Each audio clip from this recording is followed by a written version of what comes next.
Oui, nos invités y sont déjà avec nous sur ce plateau. J'ai le plaisir de présenter Monsieur Gentile Badeji. C'est bien ça? Absolument, c'est ça. Vous avez beaucoup de titres, hein? Mais là, je vous présente en tant que qualiticien. Oui, parce que là, vous êtes un qualiticien. Vous êtes là pour nous parler justement de ces instruments de mesure. Et en face de vous, lui, c'est un consommateur. C'est vrai qu'il est ingénieur en logistique et transport, mais il est également un consommateur. Il répond en tant que tel sur ce plateau. Damien Arwandok, bonjour. Bonjour, Monsieur Roch. Oui, merci d'avoir répondu présent à notre invitation. C'est à moi. Et Alain, nous allons recevoir qui au téléphone? Au téléphone, Roch, Aurélien Kouenou, nous aurons notre économiste, l'un de nos économistes maison, le docteur Nikez Laleye. Ouais. Il nous parlera donc de ce thème-là également. Son avis nous intéresse. Oui, c'est important. Est-ce que cela, c'est dans des visées économiques que les traficoteurs le font? On verra bien qu'est-ce que ça apporte. Les trafiquants, alors, et tout ce que vous voulez, trafiquants, trafficoteurs, fraudeurs, faussaires. Alors, Monsieur Badeji, dites-nous, quand on parle d'instruments de mesure, que faut-il comprendre? Alors, quand on parle d'instrument de mesure, alors c'est tout instrument qui permet de quantifier, d'accord, soit un produit qu'on veut vendre ou bien qu'on peut utiliser. Ça peut être sur un chantier, ça peut être pour satisfaire un client qui veut acheter peut-être de l'huile, tout simplement, ou bien peut-être prendre du poisson. D'accord, ou bien du riz. Je cite ces petits trucs pour qu'on puisse se retrouver, puisqu'on est habitué à ces trucs. Ou bien c'est peut-être comme vous l'avez dit tout tantôt, dans les stations, prendre de l'essence. Alors, tous ces instruments-là qui permettent de prendre des mesures, ou bien de quantifier, de peser, de prendre le poids. Alors, tous les instruments sont appelés des instruments de mesure. C'est ça. Donc, des instruments de mesure qui se retrouvent dans le marché aujourd'hui, mais beaucoup de personnes ne font pas foi en ces instruments de mesure. Est-ce que c'est... ils ont raison ou bien ils n'ont pas du tout raison de faire foi en ces instruments de mesure? Ils ont parfaitement raison de ne pas faire foi à ces instruments de mesure parce que le constat, c'est pour ça qu'on est là, et que beaucoup d'instruments de mesure ne donnent pas forcément la justesse des mesures qu'elles devraient donner, ces instruments-là, qu'ils devraient donner. Et donc, les consommateurs ou bien les clients se disent, est-ce que quand je viens acheter 10 kilos de riz, et je ne sais pas, peut-être 8 kilos qui m'est vendu, ou bien est-ce que quand je vais à une de la station prendre 10 litres d'essence, est-ce que ce n'est pas peut-être 7,5 qu'on me sert? Et donc, ils ont raison d'être inquiets et de ne pas faire forcément foi à cela. Bon, maintenant, l'autre chose, peut-être que par la suite, on verra que ces, ces prestataires-là, ceux-là qui rendent ces services à ces clients, devraient en principe travailler à garantir la confiance de leurs clients. On le dira par la suite. Qu'est-ce qu'ils peuvent faire pour que les clients n'aient plus peur de venir chez eux pour acheter un produit qui soit mesuré? Très bien. Alors, dites-nous, Monsieur Arwandokou, quand on regarde sur le marché dans le commerce béninois, est-ce qu'il ne devrait pas y exister une réglementation que les commerçants devraient respecter, donc en donnant la juste valeur, la juste mesure du produit acheté aux consommateurs? Bon, d'abord, je vous remercie pour l'honneur que vous me faites en m'invitant par rapport sur ce plateau, parce qu'il s'agit vraiment d'un sujet vraiment d'actualité, parce que vous n'êtes pas sans savoir que nous sommes pratiquement à la veille du Nouvel An. En période de fête. Période de fête. C'est le moment où les achats se font. Vraiment. C'est le moment où on voit tout et on constate tout.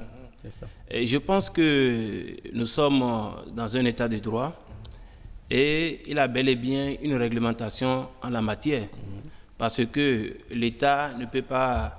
Et comment on appelle, l'État ne peut pas mettre les arsenals juridiques et ne pas quand même y contrôler. Il a des lois qui existent, des tests qui existent en la matière, mais le mal est que ces tests ne sont pas respectés. Le plus grand nombre de ces tests ne sont pas respectés.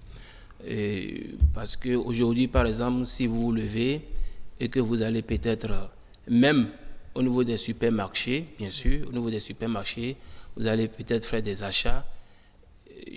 Pour être plus concret, je donne juste un exemple. Vous vous déplacez, vous quittez votre maison, vous allez peut-être acheter des sacs de riz. Vous prenez un sac de riz de 5 kg ou de 50 kg. Vous rentrez chez vous, vous allez faire la livraison, vous rentrez chez vous et que vous-même, par curiosité, vous prenez peut-être votre perçoit, vous faites un peu la mesure et que vous constatez que le riz de 50 kg que vous a été donc vendu, et quand vous faites le calcul, vous constatez que ça fait 48 kg. La même chose pour le riz de 5 kg, ça fait peut-être 4,5. Et je pense que c'est des constats qui se vérifient et qui sont vraiment... Les gens portent même beaucoup de plaintes en la matière aujourd'hui. Dans ces conditions, qui est-ce qu'il faut indexer? Qui est-ce qu'il faut responsabiliser? Non, je pense que est-ce que c'est le vendeur qui vous a vendu, qui l'a fait? La responsabilité se partage. La responsabilité se partage, quitte donc du vendeur et même ça dit c'est toute la chaîne est malade. Excusez-moi beaucoup le mot.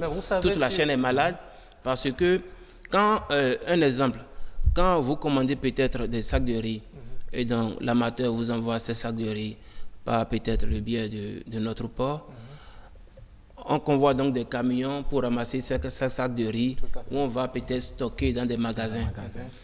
Et quand on va stocker dans des magasins, entre gris, vous ne savez pas tout ce qui se passe.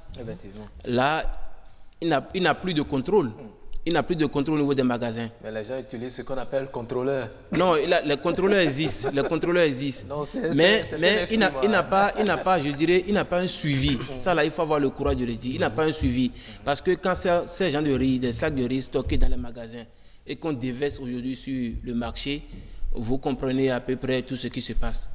Et même sur le marché, il est bien vrai qu'on ne va pas quand même incriminer l'État. L'État joue son rôle.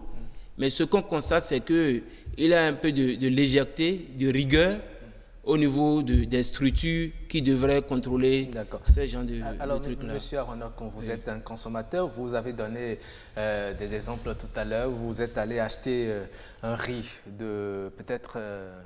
50 kilos, et que vous découvrez que dans ce sac-là, il n'y a que 45 kilos. Qu'est-ce que vous faites? Est-ce que vous allez réclamer ou bien vous dites, bon, je laisse tomber? Qu'est-ce que vous faites? Bon, je pense que ça, pour cette question, les avis se partagent, ça dépend.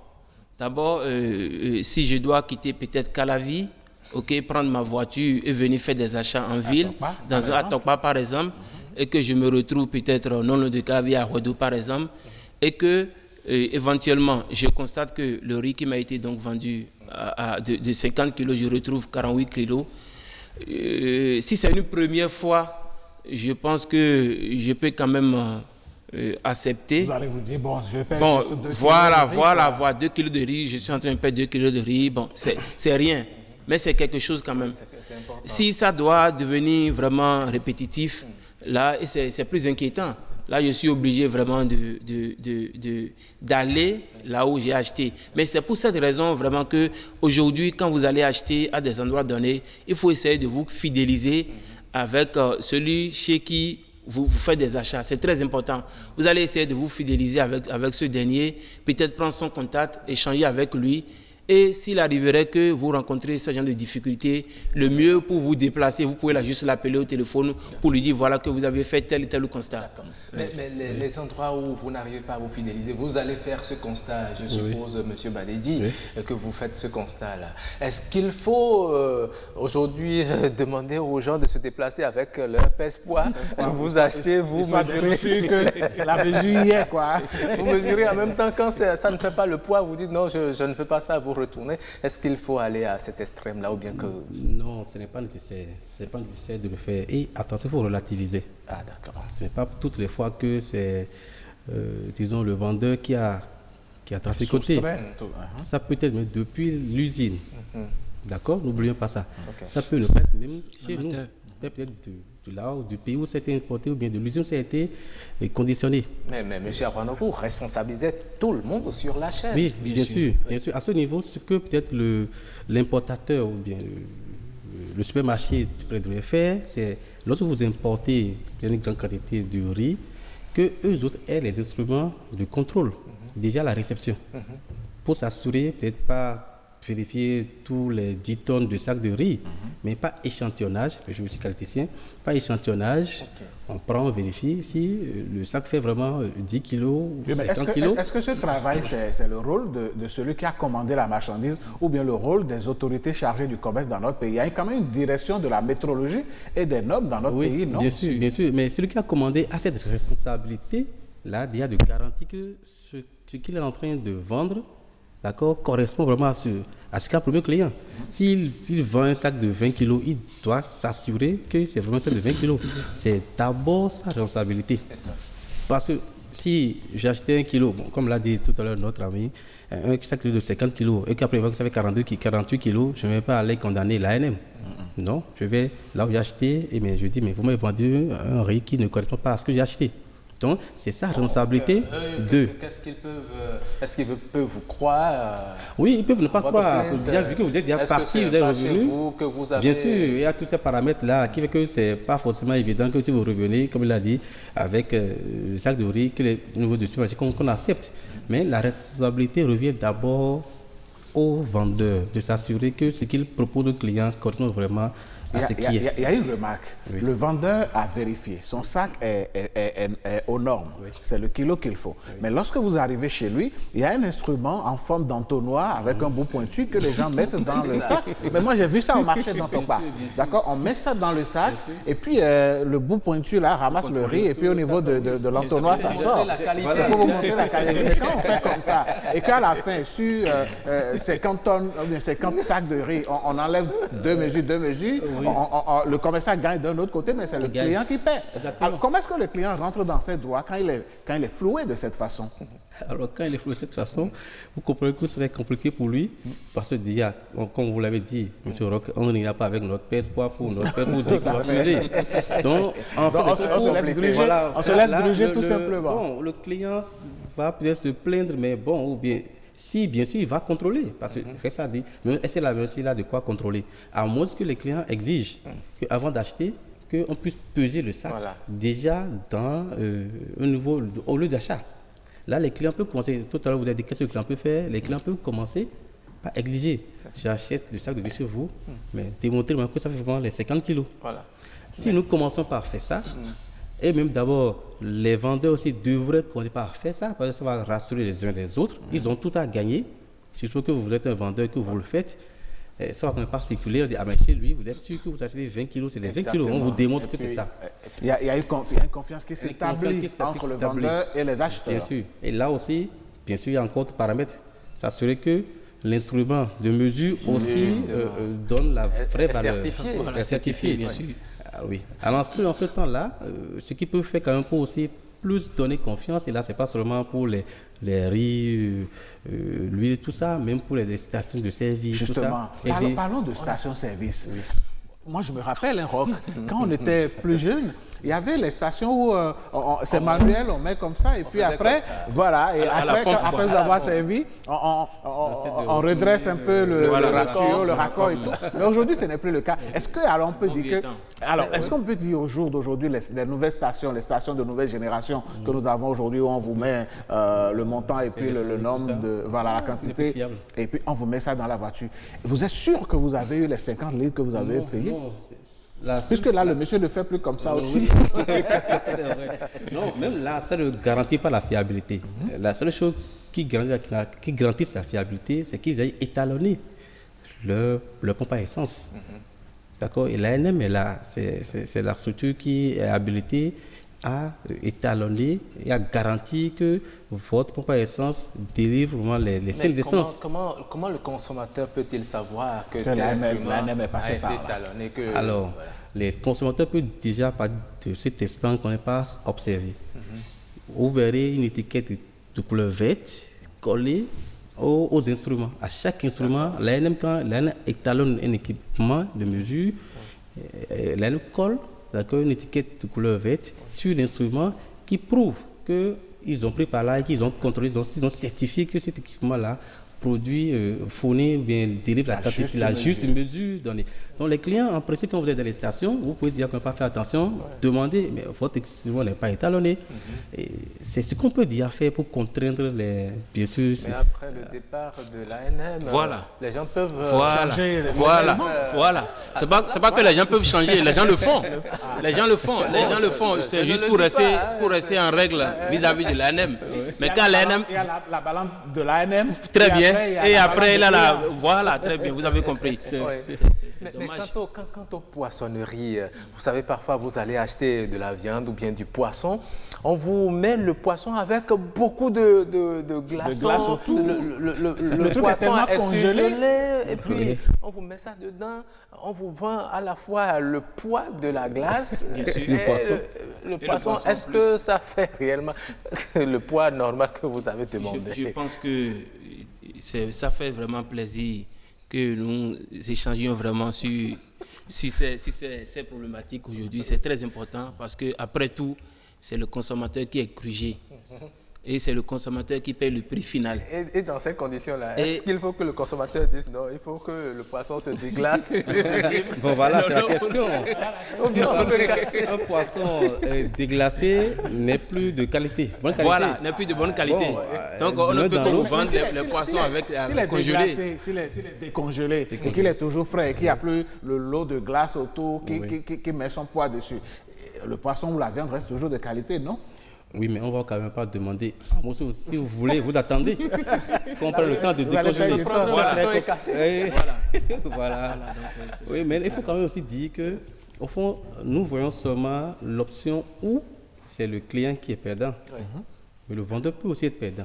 Dans quelle mesure? Très bien. Vous allez nous expliquer cette partie, là où le vendeur peut être perdant, parce que tout le temps, on pense que c'est le consommateur qui est perdant. Vous allez nous expliquer cet aspect juste après avoir suivi cette Vox Pop. Nous avons tendu notre micro à quelques consommateurs dans la ville de Cotonou qui se sont prononcés justement sur le sujet. Écoutons-les. On fait confiance jusqu'à ce qu'on découvre le contraire. Puisqu'on n'a pas une autre façon de juger, on vient, on achète, on se dit que bon, on a confiance en le système qui est mis en place. C'est vrai qu'une fois, j'étais passé pour prendre du carburant et j'ai regardé un peu le niveau de l'aiguille. J'ai dit, est-ce qu'ils avaient même mis... Bon, ce qui est sûr, le jour où je vais entendre qu'au niveau des stations-service, qu'effectivement la rumeur qui circule sur laquelle parfois ça n'atteint pas 1 litre, qu'on achète 1 litre, donc on achète 10 litres, ça ne fait pas 10 litres, que c'est vraiment fondé, vraiment ça sera la catastrophe. Et l'autre chose que moi je peux redouter, c'est que qu'ils ne mettent pas un truc où il y a peut-être mélange avec de l'eau. Ça là, franchement, même au bord de la voie, si je constate quelqu'un, je vais le poursuivre jusqu'à ce qu'on l'arrête, qu'on l'emprisonne. Il y a des personnes de bonne foi qui respectent quand même les pesées et qui donnent les valeurs réelles. Mais dans le même temps, il y en a qui trafiquent et qui trichent toujours pour pouvoir gagner quelque chose de plus. Surtout au niveau des boucheries, pour la viande, parfois à vue d'œil, je me demande si c'est vraiment le kilogramme réel que j'achète ou non. Je pense qu'il faut vraiment que le ministère du Commerce joue son rôle pour réguler ce secteur. En tout cas, c'est valable pour tous les secteurs. Parce que aussi bien dans les marchés, dans les stations, un peu partout, je vais dire. La responsabilité est au niveau de chaque commerçant. Parce que si tu as ce genre de pratique, de bouche à oreille, tu n'auras plus de clientèle. Quand les clients s'en vont, comment tu peux progresser? Ouais, donc il faut que les commerçants prennent conscience que ce n'est pas une bonne chose. Il faut être droit et avoir beaucoup plus de clientèle. C'est mieux. Ça a déjà fait 2 ou 3 ans. J'ai pris de l'essence à, comment on appelle, à l'étoile rouge. J'allais à Paou. Mais en attendant à Paou, j'ai vu que le niveau d'essence, j'ai vérifié le niveau d'essence là. Je voulais prendre le chiffon qui est sous la selle. Et quand je me suis dit, mais l'essence là, je ouvre le réservoir, je vois que le niveau habituel, c'est pas ça. On m'a fait quelque chose, heureusement que j'avais de l'argent, sinon au retour, comment j'allais faire? L'essence, surtout au niveau de l'essence, ou bien des mesures de garis, de tout ça, il faut acheter, oui, ça se fait. On est souvent victime pour la plupart. C'est la misère qui pousse la plupart des gens à faire ça. Le client qui est venu chez toi pour acheter. Et la mesure qu'il faut, normalement c'est ça qu'il faut respecter. Mais bon, on soudoie un peu les clients pour profiter, croyant que le surplus là peut donner quelque chose de bien. C'est par là qu'il faut s'enrichir. Au contraire, celui que tu as trahi, lui aussi a un sort. Ce n'est pas la trahison, le surplus surgoyé qui fait l'économie. Non, ce n'est pas bon. Donc c'est ceux qu'il faut bannir. Et tout ça là, ça vient de l'éducation. Voilà. Nous avons entendu beaucoup de choses, comment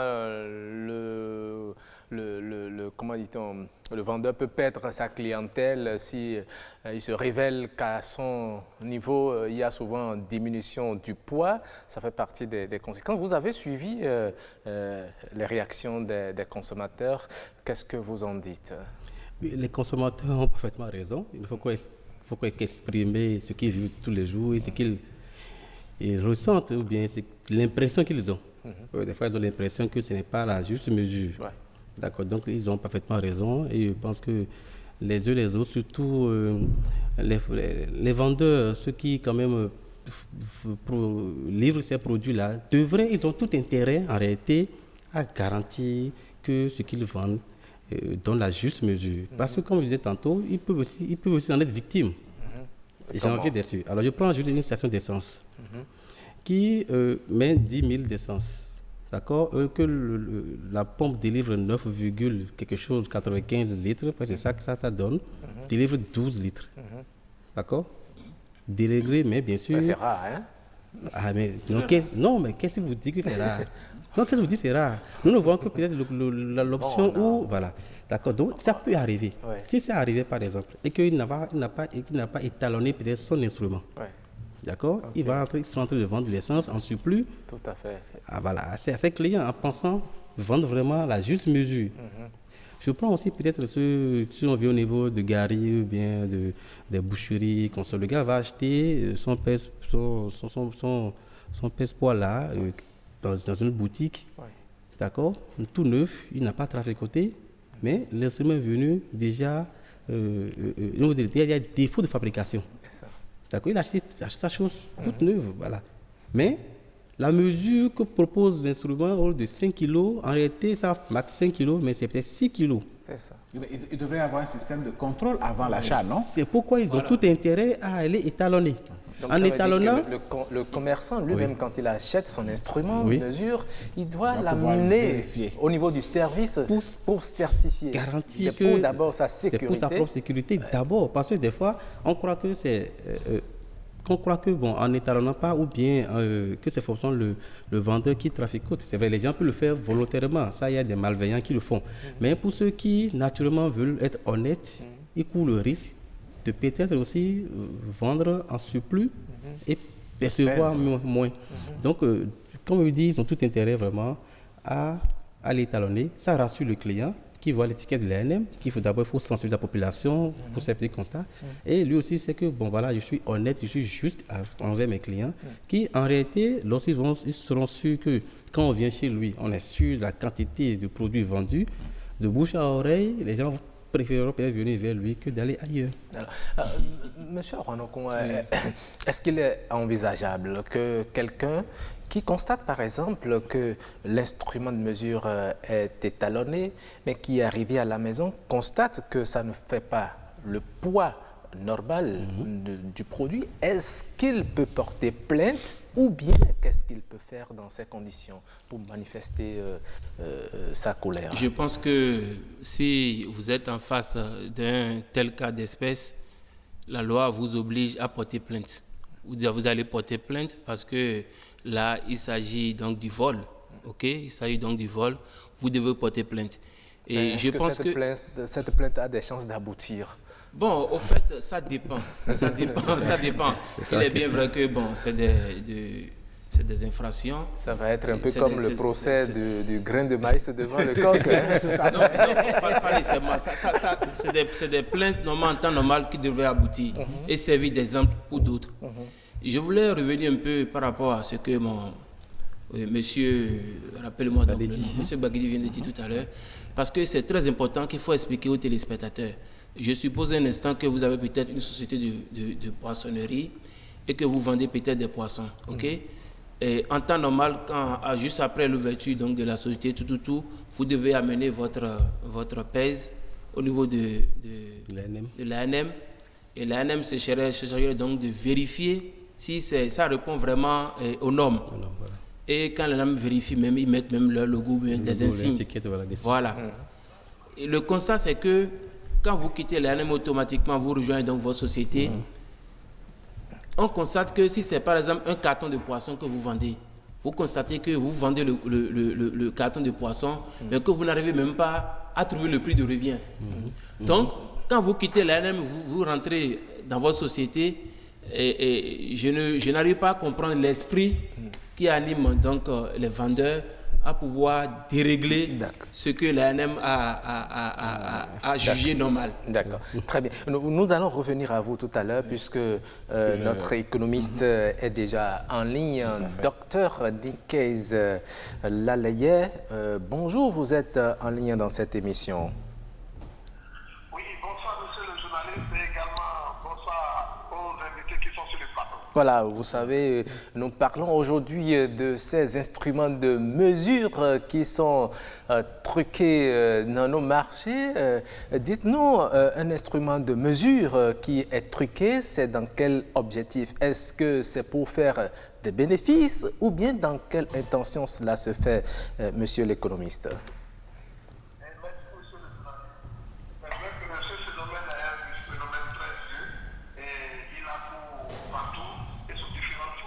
Alors, l'intention majeure de ceux qui commettent cet acte, en fait un délit, et ceux qui commettent cet acte, c'est dans le but d'accroître leur profit. C'est le but fondamental.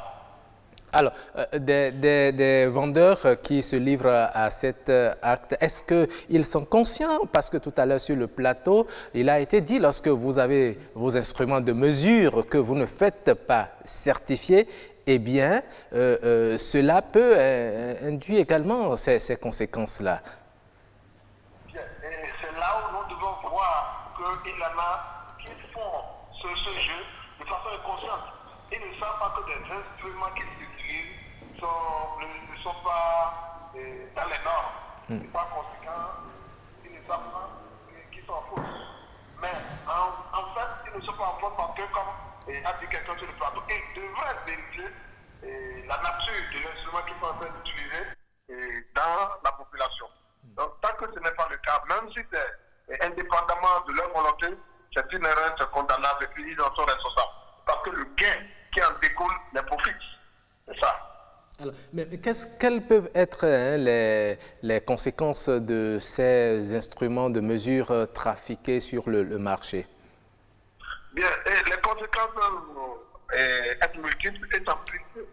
Parce que imaginez par exemple une dame qui vend du riz, qui est allée pour prendre par exemple un sac de riz, et que la quantité qu'on lui a vendue n'est pas en conformité avec le montant payé. Donc dans ces conditions, si elle doit rentrer dans ses fonds et avec bénéfice, parce qu'elle a fait un certain nombre de dépenses complémentaires. Tout à fait. Donc elle aussi elle va vouloir répercuter cette injustice dont elle a été victime à tous ses clients. Bien sûr. Donc ce qui fait que les gens payent ce pourquoi ils ne sont pas servis. Vraiment responsable. Donc quand les produits, surtout quand les produits sont des intrants, c'est-à-dire quand j'achète un produit et que je dois m'en servir pour faire autre chose, le système sera d'être répercuté. Et finalement, ça va affecter tout le monde. Ouais. Effectivement. Et dans ces conditions, qui est le plus gros perdant? Est-ce que c'est le consommateur final ou bien, vous savez, sur la chaîne, il y a les grossistes, il y a les semi-grossistes, il y a les détaillants également. Qui perd le plus lourd tribut dans cette affaire? Et le plus gros perdant, c'est la population entière. Quand je parle de la population entière, nous allons retrouver quelque part, même ces mêmes grossistes qui vont se retrouver, parce que l'acte qu'ils vont poser aura des répercussions et finalement seront aussi rattrapés quelque part. Et on sera dans une forme spirale de fausseté. Hein? C'est dommage, même dans ces supermarchés, il y a certains cas, je ne sais pas si on aura le temps d'en parler, ça prend plusieurs formes. Il y en a tellement. Même dans les supermarchés? Oui. Je donne un exemple. Rapidement. Dans certains supermarchés, il faut qu'on soit clair, ce n'est pas tous les supermarchés. Donc, dans certains supermarchés, ils vous vendent des produits avariés. Et qu'est-ce qu'ils font? Ils font semblant d'effacer la date de péremption. Donc vous allez croire que bon, ça s'est effacé de lui-même. Et un exemple, c'est que j'ai acheté un jour du yaourt à ma fille. Et arrivé à la maison, je l'ai servi. L'enfant dit non, papa, c'est mauvais. Je dis comment? Et je goûte, je vois que c'est périmé. Je retourne dans le supermarché pour voir si c'est fait exprès. Et effectivement, j'ai vu que tout sur le rayon, la plupart de ces yaourts-là, on a supprimé leur date de péremption comme si c'est de façon involontaire. Mais j'ai vu que c'est surtout, j'ai été obligé d'attirer l'attention de la responsable et qui a dit qui vont dégager. Je ne peux pas citer les noms. D'accord. Mais... Donc, vous voyez, les gens qui vendent du carburant, vous voyez, ils sont pleins dans Cotonou et partout. Donc, c'est le même phénomène, seulement sous différentes formes. D'accord. Et dans tout cela, lorsqu'on se sent grugé, qu'est-ce qu'il faut faire? Ou bien qu'est-ce qu'il faut faire aujourd'hui? Vous, en tant qu'économiste, qu'est-ce qu'il faut faire pour véritablement conjurer justement ce problème afin que l'on n'ait pas à retrouver encore ces faux instruments de mesure dans les marchés? Bien. Alors, je crois que là, d'abord, dans un premier temps, moi, je me suis rapproché des intéressés pour attirer leur attention. Et toutes les autres fois que j'étais reparti dans ce supermarché, je n'ai pas retrouvé. Parce que si j'avais retrouvé, qu'est-ce que j'allais faire? J'allais maintenant informer les autorités compétentes qui iront faire leur constat et puis confier le dossier à la justice parce que c'est une manière de nuire à la population. Et vous pensez que ça peut prospérer? Allô? Vous pensez qu'on peut avoir gain de cause, ça peut prospérer lorsqu'on porte plainte? Bon, et nous sommes dans un état de droit, c'est l'unique alternative. Puisqu'on ne peut pas, nous ne pouvons pas nous rendre justice. Oui. Donc on est obligé de porter plainte, mais maintenant si ça n'aboutit pas, ça c'est un phénomène. Mais le devoir du citoyen, c'est de porter plainte et ne peut pas se rendre gorge. Infiniment merci, monsieur Lalaye. Merci. C'est moi qui vous remercie, merci. Merci. Voilà, merci. Il vous salue également. Alors, nous revenons sur ce plateau, monsieur Aronokou. Vous avez entendu notre économiste qui, comme vous, a dit qu'il faut porter plainte. Il a situé le problème à plusieurs niveaux. Voilà, moi je pense que... Et il dit c'est le consommateur final qui paie le plus lourd tribut. C'est ce que je viens de dire tout à l'heure. Après tout, c'est le consommateur final là, c'est lui qui paie pratiquement tout. Ça là c'est clair et ça se remarque. Ça se remarque. Et moi je pense que l'État, surtout l'ANM, devrait normalement jouer son rôle. Parce que nous sommes pratiquement à quelques mois du nouvel an.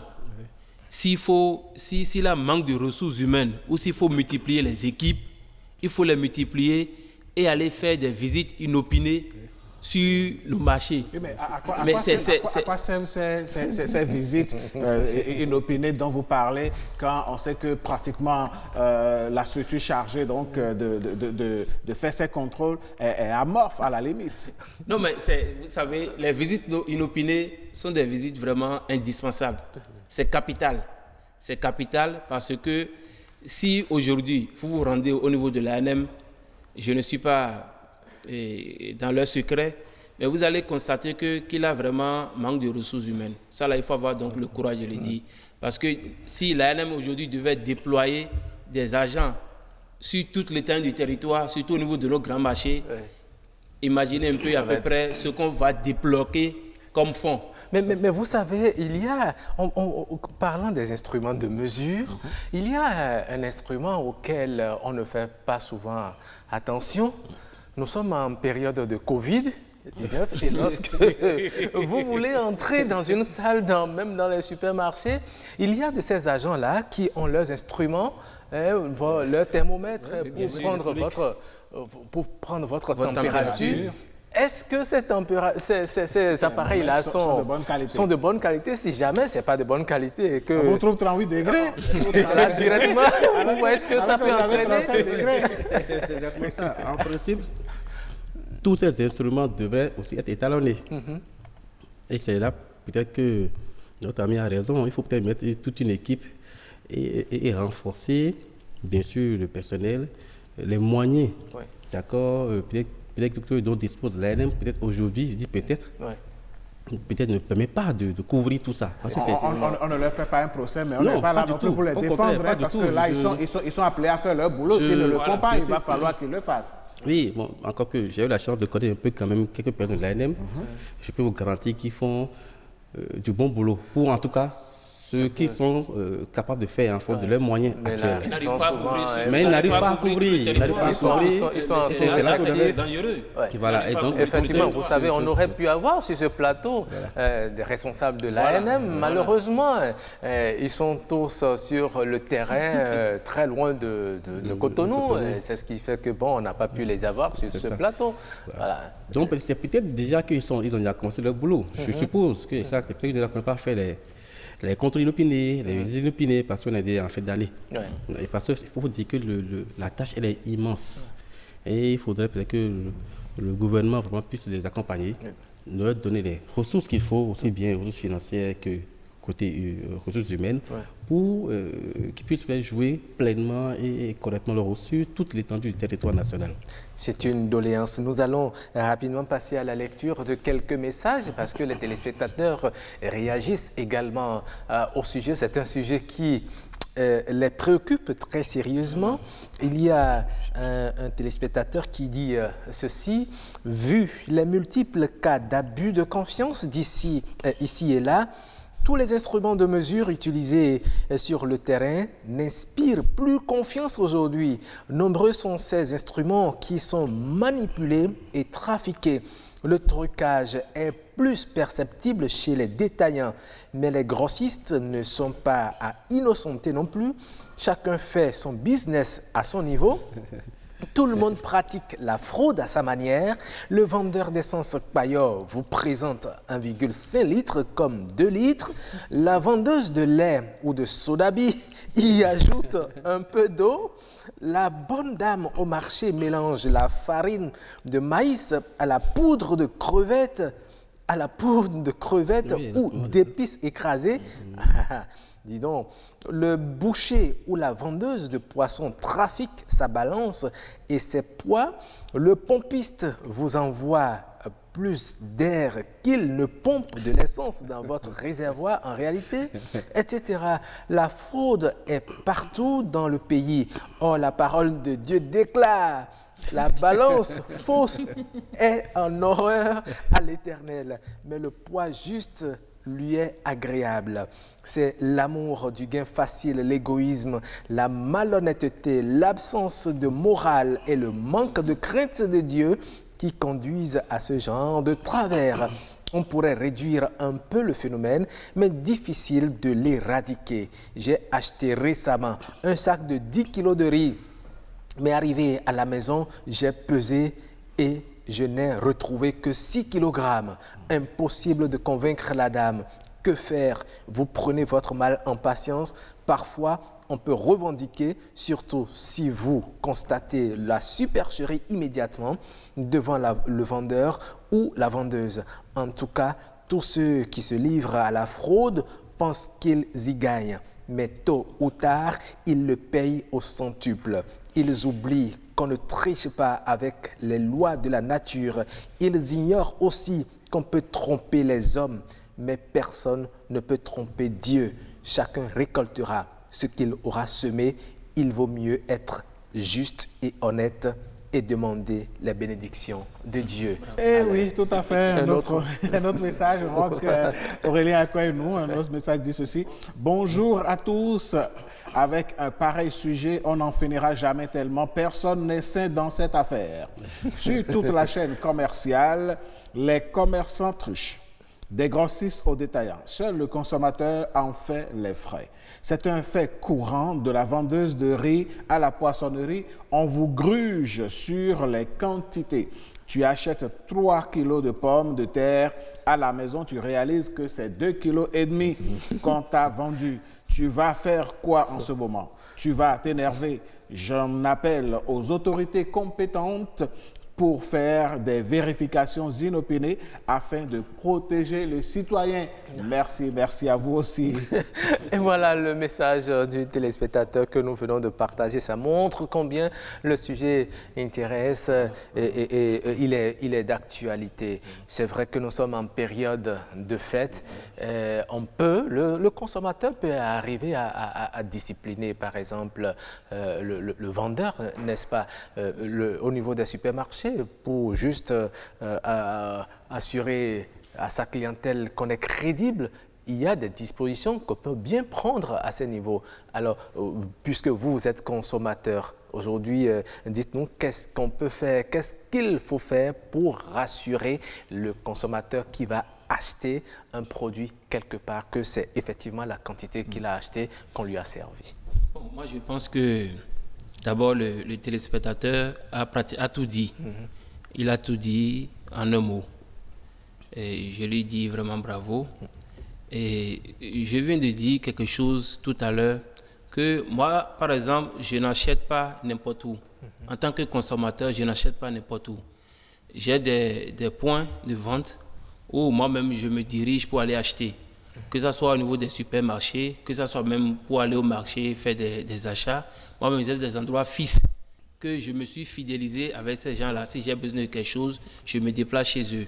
Donc, il faut être même fidèle. Voilà, c'est pour ça que j'ai parlé donc de la fidélité. N'est pas que dans le couple. Non, c'est pas seulement dans le couple. D'accord. C'est pas que c'est un peu partout. Oui. Donc, je pense que quand, en tant que consommateur, nous allons commencer par nous fidéliser avec certains vendeurs, nous allons essayer de comment on appelle, de ne pas trafiquer. Voilà, de ne pas trafiquer. Et ceux qui ont l'habitude de trafiquer, et comme l'a dit tout à l'heure un téléspectateur, excusez-moi un peu le mot, il me semble que c'est vraiment la misère. La misère. C'est la misère, vraiment, c'est la misère. C'est fort possible. C'est fort possible. On ne veut pas vous jeter la pierre pour ça. Parce que quand vous grugez l'autre, vous-même, la loi de la nature aussi va vous gruger. Il faut comprendre ce qu'il c'est naturel. Il faut comprendre ce qu'il a amené à gruger l'autre. À gruger l'autre. On ne peut pas gruger toutes les gens tout le temps.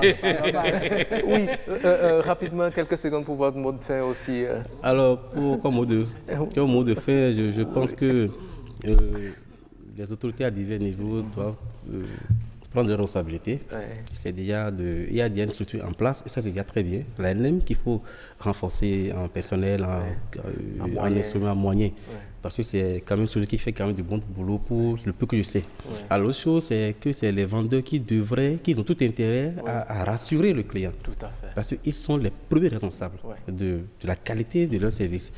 Et pour les supermarchés, par exemple, pourquoi ne pas installer déjà soi-même des balances à l'entrée, de vérifier. Et là, ça rassure tout le monde. Voilà. Je prends mon riz, je paie du fois, c'est 5 kilos, au top, c'est terminé. Ça rassure la clientèle. Ça rassure. Donc, déjà au niveau des supermarchés, les responsables devraient déjà, eux-mêmes, commencer par faire cela. Et sensibiliser la population sur comment au moins identifier une balance ou bien un instrument étalonné. Commence pas pour que les gens puissent de plus en plus faire attention à cela. Merci bien. Merci infiniment à vous, Monsieur Badedji. Merci également à vous, Monsieur Awanokon, d'être passé dans cette émission.